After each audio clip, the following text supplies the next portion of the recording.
Good morning everyone or magandang umaga sa inyong lahat. Ito na naman ang isa-share ko about my bonsai materials here.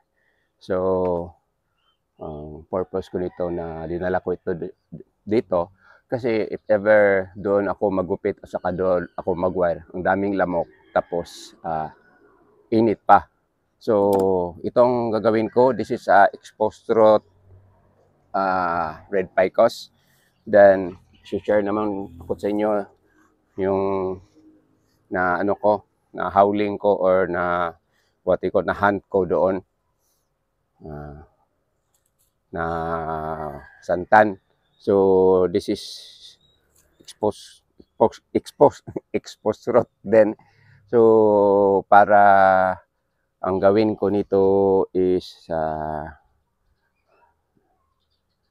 bali tatlong sanga try ko or dalawang sanga ang iiwan ko, depende sa gana for this materials kay it's hard for me. So try ko rin nga maging exposed throat ito na materials.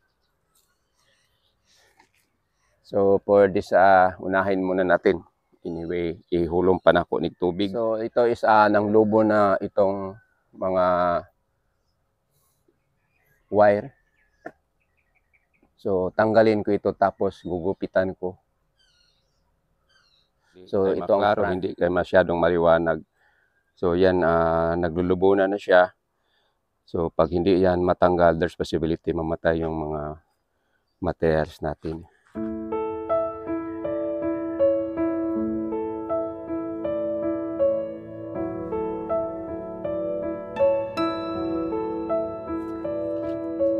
So simula na ako dito.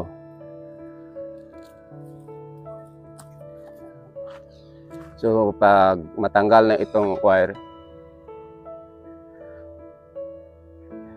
mga una daw. So pag matanggal na itong wire, ang gawin ko dito is hindi pabayaan ko na ito hanggang maging malaki itong mga sanga. So okay na itong form para sa akin. Siguro may yung mga sanga lumaki.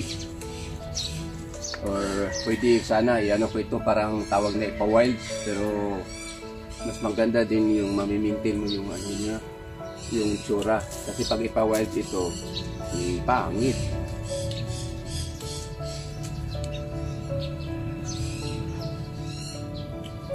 So ginawa ko is pinilimit ko lang yung mga dahon para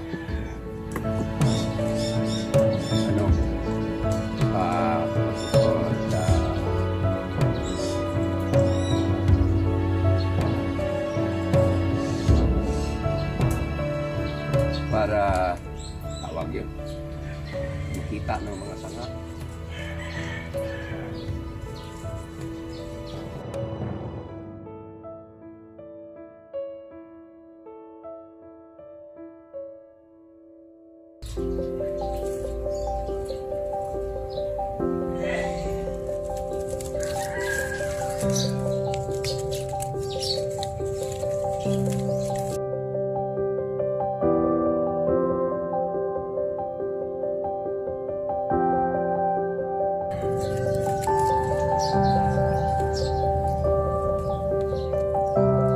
Linipat ko sa baba pagtanggal ng wire.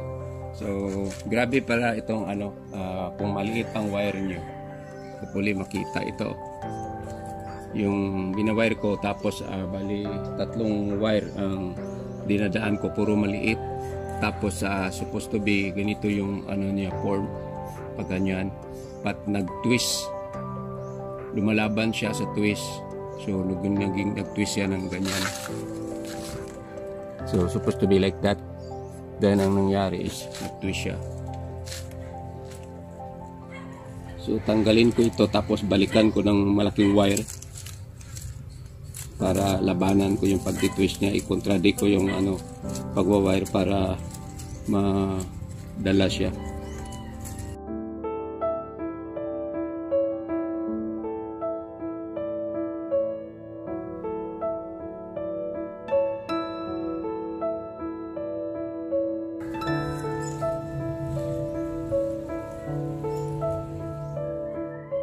So natanggalan ko na ng wire, then natanggalan ko na rin ng dahon, pero hindi ko inubos yung dahon kasi takot ako baka mamatay. Yung sa mga udlot lang ang tinanggal ko para magsalingsing, so kumapal yung mga dahon. Then ang may parts nga binalikan ko ng wire, like this one here, yung sobrang liit ng sanga, mabitay man siya, although nabali dire.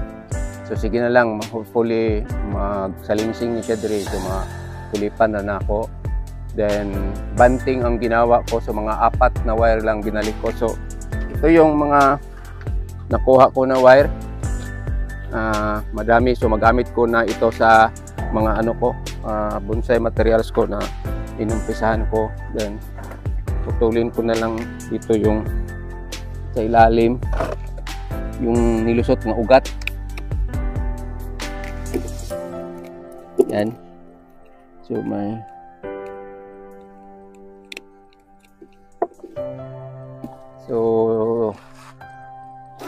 ito na, natapos ko na.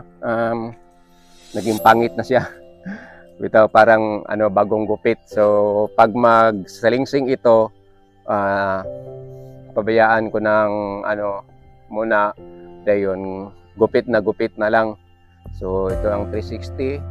Ito ang itsura na niya. Hopefully magandang tingnan sa camera. Gwapo ra lang tawon. Gwapo ra daw ingon sila.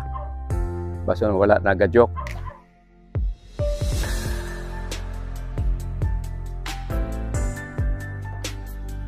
Yun, so ako nilaban akong habol kay nahulog. Kinuha ko yung habol ko para lang makita ninyo yung itsura. So for this morning, ato na sila. Ato na mo. So for this morning, makapalang ulap. So kita dito sa taas. So for this morning, it's around 10 o'clock or 10:30 in the morning. So ito lang masishare ko sa inyo about yung naghunting ako ng santan. Tapos nakita ko itong aking red picos na doon sa shade area. So ilagay ko ito sa init. So again, maraming salamat sa panonood. God bless you all. Have a nice morning. I hope you. Bye-bye.